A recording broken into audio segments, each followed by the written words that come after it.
Magandang hapon po mga ka-STL. Narito na po ang resulta ng STL Bataan para sa araw na to, 2nd draw, December 11, 2024. Araw ng Miyerkules. Naway ang mga natayan nyo pong mga numero kanina ay manalo nawa ngayong hapong ito, 4 PM. Kaya kunin nyo na po ang inyong mga tickets.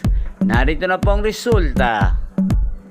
Ang mga numerong nanalo sa STL Bataan para sa hapong ito, December 11, 2024. 4 PM, second draw result, 31 at 33 in exact order. Sa lahat po ng tumaya kanina sa STL Bataan para sa second draw ng 31 at 33. Congrats po sa inyo. Panalo po kayo. Again, 31 at 33. At shoutout po natin ngayong hapong ito sa STL Bataan, si Ate Naomi.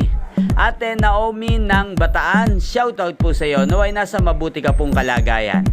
Inyo pong napanood ang resulta ng STL Bataan sa channel na to, Roderick Hernandez TV. Maraming salamat po sa patuloy niyo pong panonood at pagsuporta sa aking channel.